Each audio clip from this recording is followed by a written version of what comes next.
Assalamualaikum warahmatullahi wabarakatuh. Hello guys, apa khabar korang? Terima kasih sebab sudah klik video ni dan jangan lupa untuk tekan tombol subscribe. Kembali lagi bersama saya Aa berbagi info dan kisah menarik. Oh, sebelum tu jangan lupa tekan tombol subscribe, tekan loncengnya juga. Okey, kisah kali ni di request oleh salah seorang kawan kita tahu. Katanya kisah ni masih lagi hangat macam goreng pisang panas macam tu. Tapi kisah ni banyak dibahas oleh YouTuber Indonesia lah dan dia tak faham sangat bahasa Indonesia katanya. Jadi dia minta untuk saya bahas balik cerita ni untuk dia lebih tahu kes ni dan korang pun tahu juga. So, saya akan ceritakan kisah ni dalam versi Malaysia pula. Okey, kisah kali ni adalah tentang seorang gadis remaja yang tikam ibu kandung dia sendiri sebanyak 151 kali sehingga mati tau. Sebenarnya yang jadikan kes ni viral adalah sebab dia tu dah bunuh orang tau. Dan orang tu adalah ibu kandung dia sendiri. Tapi dia tak dipenjarakan dan dia boleh senyum macam orang yang tak bersalah macam tu. Jadi senyuman menganjing dia itulah yang jadi viral sebenarnya. Viral dengan tagline Sweet But Psycho. Alah, lagu Ava Max tu. I'm so sweet but it's psycho, a little bit psycho. Yang tu lah. Okey, dah dia. Jom kita mula. Nama penuh dia adalah Isabella Yunmi Guzman dan dia berumur 18 tahun masa dia kena tangkap tu. Dia dilahirkan pada Jun 1995 dan dia ni berasal daripada Aurora, Colorado, Amerika Syarikat. Nama mak dia adalah Yun Mi Hoi yang berusia 47 tahun pada masa dia meninggal tu. Jadi mak Isabella ni sebenarnya dah bercerai dengan ayah dia masa Isabella ni kecil lagi tau. Dan masa tu mak dia ni nak berkahwin lain dengan seorang lelaki yang bernama Ryan Hoi. Jadi sebab mak dengan ayah dia ni dah bercerai daripada dia kecil lagi, masa dia kecil tu pun dia mula menunjukkan sifat yang agak ganas tau. Dan makin lama makin ganas, makin lama makin ganas. Macam memberontaknya tu makin parah lah. Kiranya dia ni kategori orang-orang yang kuat mengamuk macam tu. Si Ryan, ayah tiri Isabella ni cakap yang memang mencabar sangat untuk jaga Isabella ni tau. Masa umur Isabella 7 tahun, dia orang dah pernah hantar Isabella ni ke rumah ayah kandung Isabella tu sebab tak tahan sangat dengan perangai mengamuknya. Mungkin dia orang fikir kalau hantar ke rumah bapa kandung tu boleh tolong disiplinkan Isabella masa tu. Tapi sebenarnya tak lama pun dia duduk kat situ. Last kali dia balik ke rumah mak dia balik. Dan sebenarnya masa Isabella kecil lagi, sikap dia dengan mak ayah dia tu memang dah kasar lah. Jadi masa dia kecil tu, Isabella ni duduk rumah Robert tu untuk ubah perangai dia. Untuk didik ataupun untuk tegur perangai Isabella ini yang kasar dengan dia ataupun kasar dengan orang tua. Jadi mak Isabella ni ada sebuah studio, dia beri nama Bella's Portrait Studio. Kedai tu ada dekat pusat bandar Aurora dan mak dia ni akan kerja selama 12 jam satu hari tau. Dan kadang-kadang ada jugalah Isabella pergi ke kedai tu untuk tolong. Mak dia tu memang seorang yang sangat rajin dan dia cuba yang terbaik untuk Isabella tau. Memang nampak kot sebab nama kedai pun dia letak nama anak dia kan. Tapi katanya Isabella ni memang tak pernah hargai semua usaha mak dia untuk bahagiakan dia. Yang dia nampak cuma salah mak dia je. Masa dia belasan tahun tu, dia dah berhenti belajar daripada sekolah Overland High School. Dan kerjanya cuma duduk rumah dan kadang-kadang tu dia akan tolong mak dia dekat studio tadi lah. Jadi pada 28 Ogos 2013, lebih kurang jam 9.30 malam macam tu, mak dia ni balik daripada kerja. Lepas tu dah say hi dekat husband dia tadi, si Ryan yang tengah makan dekat ruang bawah tu. Dia pun naiklah ke tingkat atas untuk mandi. Lepas dia naik tingkat atas untuk mandi tu, tak tahulah dia bergaduh dengan Isabella tu ke, ataupun memang Isabella dah tunggu dah dia masa tu. Tunggu untuk apa tahu? Tunggu untuk serang mak dia. Jadi masa mak dia tengah mandi tu, tak tahu macam mana dia buat, dia boleh masuk dalam bilik mandi tu dan serang mak dia masa tu. Si Ryan yang tengah makan kat bawah tadi, dia dengar satu dentuman yang sangat kuat atas lantai. Lepas tu dia dengar suara isteri dia menjerit panggil nama dia tau. Masa tu dia tak syak apa-apa tau. Dia tak syak yang benda yang sangat teruk yang dah jadi dekat isteri dia tu. Lepas tu dia lari naik tingkat atas kan panggil isteri dia. Lepas tu dia nampak kelibat si Isabella ni cepat-cepat tutup pintu bilik mandi tu dengan badan dia. Dan masa tu jugalah dia cuba ketuk tapi tak terbuka. Sebab masa tu Isabella tu dah kunci dah bilik mandi tu tau. Masa tu jugalah dia dengar jeritan isteri dia dan juga dia dengar macam benda dipukul macam tu. Dan beberapa saat lepas tu dia nampak ada darah yang terkeluar daripada bawah pintu bilik mandi tu tau. Bila tengok darah yang banyak tu keluar daripada pintu, lagilah dia panik kan. Lepas tu dia pergi cari handphone dia call 911. Lepas tu dia telefon polis dan dia cakap, "Hello, saya rasa mungkin isteri saya dalam bahaya, mungkin kena serang ataupun kena pukul sekarang ni." Lepas dia lapor macam tu tadi, dia dalam on call lagi tau. Lepas tu dia lari ke arah pintu bilik mandi tu balik. Masa dia ada kat depan bilik mandi tu, dia dengar tau suara isteri dia cakap macam ni, "Yehua." Saya tak tahu dan tak pasti apa maksud Yehua ni. Tapi itulah perkataan terakhir yang dia dengar daripada mulut isteri dia tau. Lepas tu, pintu bilik mandi tadi terbuka. Masa pintu bilik mandi tu terbuka, dia nampak si Isabella ni berdiri dekat depan pintu tu dengan keadaannya macam ada percikan-percikan darah. Lepas tu tangan kanannya tu pegang sebelah pisau tau. Masa tu Isabella ni tak tengok langsung kat si Ryan tu tau. Dia hanya pandang straight dengan pandangan yang kosong. Dia macam orang hilang akal tau. Dan dia tak nampak pun yang Ryan tu ada kat sebelah dia macam tu. Masa tu dia cuma berjalan keluar daripada bilik mandi tu dan dia jalan straight ke arah tangga, turun ke tingkat bawah dengan pisau dekat tangan tu.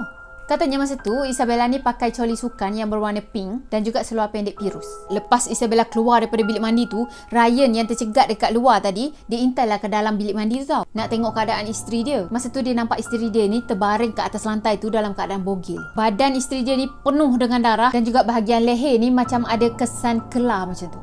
Masa tu dia tak fikir panjang dah. Dia memang terus nak tolong isteri dia ni dengan bagi CPR tau. Lepas tu dia tekan dada, cuba untuk CPR, tapi masa tu dia tahu yang memang isteri dia dah tak ada.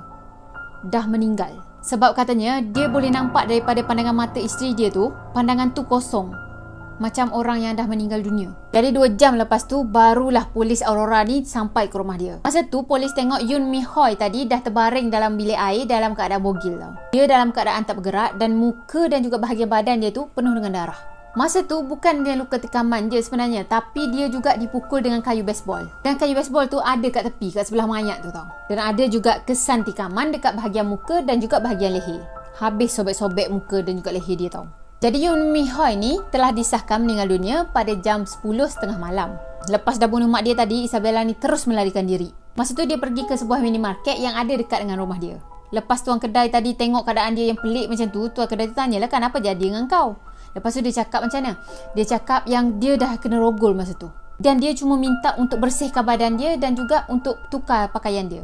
Jadi tuan kedai tadi pun benar kan? Bagilah guna tandas dia orang. Jadi masa tu dia bersihkan kesan darah yang ada pada tubuh dia tu dekat sink dan juga ditukar pakaian dia tau. Tapi kan sempat lagi dia bawa lari pakaian dia tau. Atau memang dia plan dah benda tu semua. Lepas dah settle semua, dia nak pergi daripada kedai tu, dia siap pesan lagi dekat tuan kedai tu tau.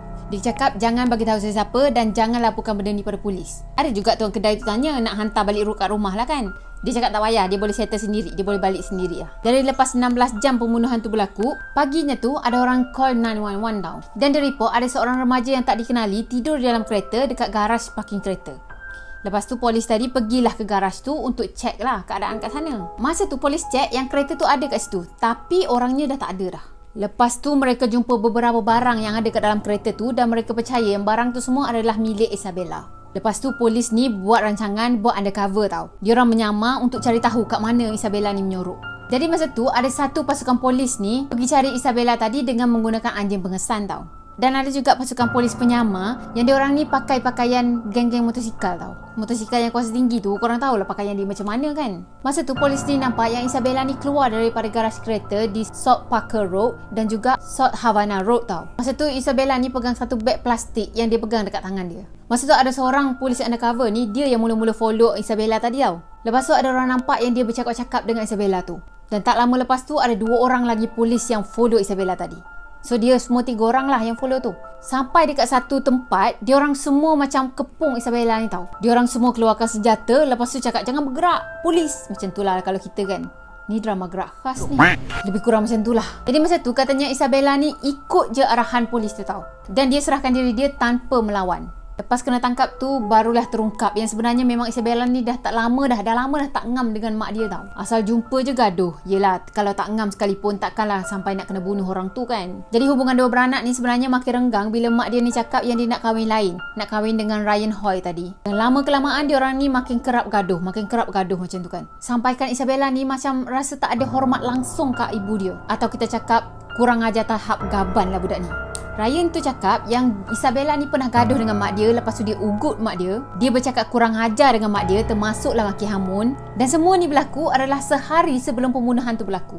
Rupa-rupanya sebelum dia bunuh mak dia tu, pagi tu dia dah ada hantar email ancaman tau. Dan dia cakap anda akan membayarnya. Macam pelik je bila translate dalam bahasa Melayu Macam tak kena je. Rasa macam bukan ugutan langsung kan. Okey, kata-kata orang putihnya adalah you will pay. Atau kita faham kau akan terima padahnya nanti. Macam itulah. Jadi sebab dia terima ugutan macam ni, paginya tu mak dia ni tunjuklah ugutan tu dekat suami dia. Dan masa tu juga mak dia ni ancam untuk telefon polis tau. Tapi mungkin pagi tu pun dia orang ada gaduh juga dan tak makan saman budak ni. So masa tu mak dia betul-betul telefon polis. Call polis, lepas tu dia cakap yang anak dia ugut dia. Dan dia rasa sangat takut dan terancam dengan anak dia sendiri. Lepas mak dia call polis tu, polis Aurora tu datanglah ke rumah dia pagi tu. Dan polis tu ada bagi tahu yang dia bercakap dengan mak dia dengan anaknya sekali. Masa tu polis ni bagi warning dekat Isabella ni, kalau kau teruskan juga perangai macam ni, mak kau ni boleh halau kau daripada rumah ni tau. Jadi kau kena ubah sikap kau kena ubah perangai kau. Katanya masa tu dah nampak okey dah sikit Isabella ni tau. Tengah hari tu juga, mak Isabella ni call ayah kandung Isabella. Lepas tu minta tolong lah supaya nasihatkan Isabella ni hormatkan orang tua. Jadi masa tu Robert Guzman ni pergi jumpa dengan Isabella. Dia pergi jumpa dekat belakang rumah tau. So katanya dia orang sambil-sambil menikmati pokok-pokok yang hijau, sambil-sambil tengok haiwan-haiwan macam tu. Dia cuba untuk nasihatkan Isabella ubah perangai dia, hormatkan orang tua. Ni dia berusaha untuk bagi Isabella tu faham yang kalau Isabella ni dengar apa mak ayah dia cakap, kalau dia dah tak kuat memberontak lagi dan semuanya akan okey. Semuanya akan berjalan dengan lancar. Jadi Robert ni ingatkan nasihat-nasihat dia tadi adalah kemajuan untuk kesedaran Isabella tu tau. Tapi sebenarnya dia cakap dia tak buat apa-apa pun. Sebab malam tu juga Isabella tu buat pembunuhan tu tau. Dia cakap yang Isabella ni adalah anak yang baik, anak yang manis. Tapi dia tak tahu apa punca, apa yang memicu Isabella ni sampai dia buat kerja macam gitu. Jadi lepas Isabella ni kena tangkap dekat garas kereta tadi, proses dekat mahkamah pula kan. Jadi sepatutnya kes tu dibacakan pada pagi Khamis tu tau. Tapi dia ditunda kepada petang Khamis tu sebab Isabella ni tak nak keluar daripada sel dia. Masa tu dia didakwa dengan pembunuhan peringkat pertama dan juga 2 tuduhan melakukan jenayah keganasan. Masa kat mahkamah, masa hakim tu nak baca dakwaan dia tadi, dia buat muka dekat kamera mahkamah tau. Jadi video tu lah sebenarnya yang duduk viral tu. Awalnya tu laporan cakap yang dia dah tikam mak dia ni sebanyak 79 kali di bahagian muka dan juga bahagian leher. Tapi lepas dah bidah siasat, kesaksian pengadilan ni tunjuk bukti yang mengatakan dia tu sebenarnya dah tikam mak dia sebanyak 151 kali.